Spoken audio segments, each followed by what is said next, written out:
웨스트민스터 소요리 문답 제91문 성례들은 어떻게 구원의 효과적인 수단이 됩니까? 제91답 성례들은 구원의 효과적인 수단이 되는데 성례들 안에 있는 어떤 덕이나 혹은 그 성례들을 집행하는 자 안에 있는 어떤 덕 때문이 아니라 오직 그리스도의 축복하심과 성례들을 믿음으로 받는 자들 안에 계시는 그리스도의 영의 역사하심 때문입니다. 여러분, 우리가 이번에 살필 제91문은 성도가 세례를 통하여 어떻게 죄를 씻어내고 또 그리스도의 살과 피를 상징하는 빵과 포도주를 먹고 마시는 이 성찬 예식이 어떻게 신자들을 구원에 참여하게 하는가, 이것을 살피는 문답입니다. 다시 말해서 신자가 신앙을 고백한 이후에 물로써 세례를 받는 것이 어떻게 그 안에 있는 죄의 본질적인 것까지 씻어낼 수 있는가, 혹은 신자들이 그리스도의 몸과 피를 상징하는 빵과 포도주를 먹었다고 해서 그것만으로 어떻게 예수님의 고난과 죽으심과 부활에 참여하게 되었다고 말할 수 있는가, 이것이 도대체 무엇이기에 구원의 효과적인 수단이 되는가, 이것을 살피는 문답입니다. 우리는 먼저 몇 가지 성례에 대한 오해를 걷어내야 할 것입니다. 그것이 무엇이냐면, 성례가 구원의 효과적인 수단이 되는 이유는 첫째, 성례들 안에 있는 어떤 덕 때문이 아니라는 것이죠. 둘째, 성례를 집행하는 자 안에 있는 어떤 덕 때문도 아니라는 것입니다.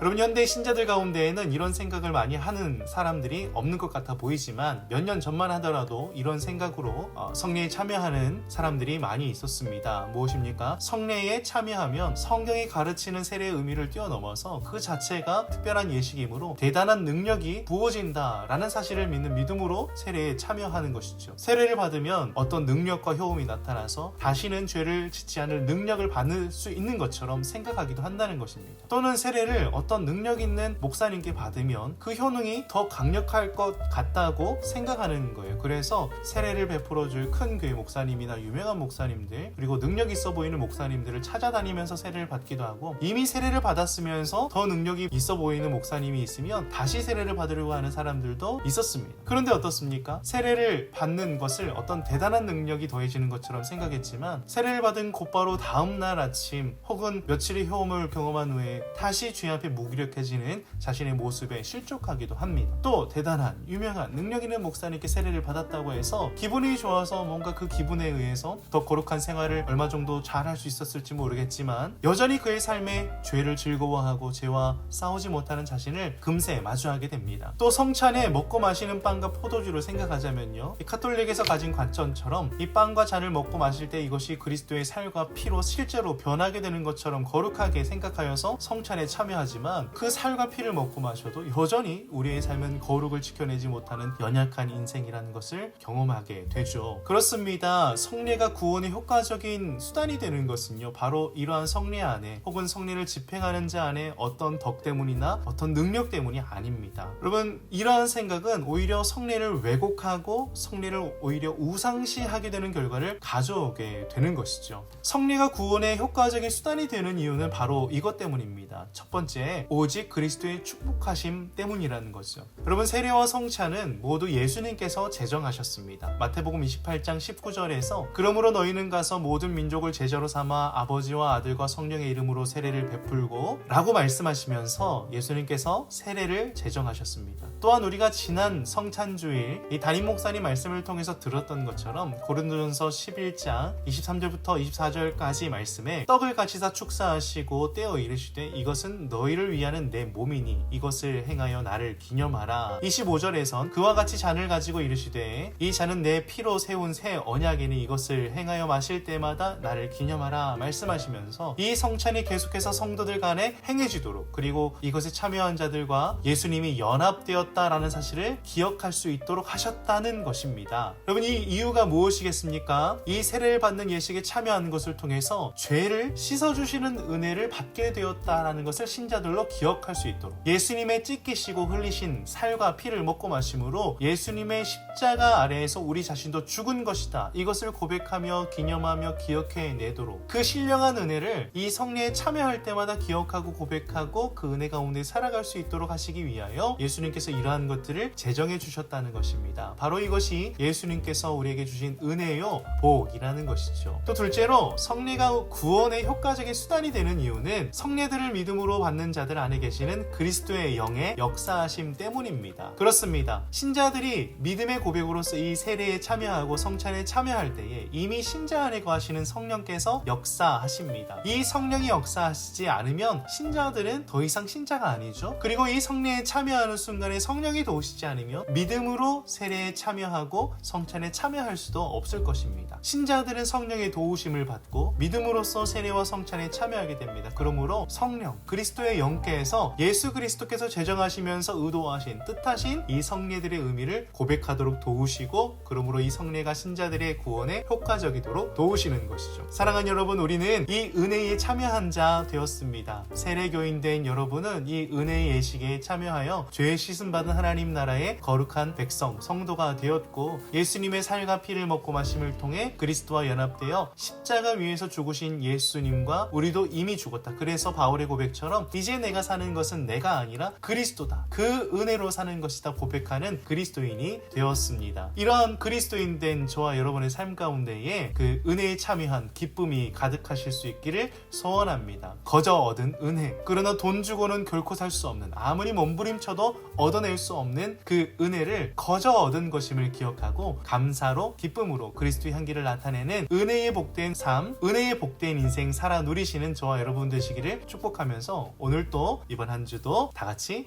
화이팅! 화이팅! 화이팅!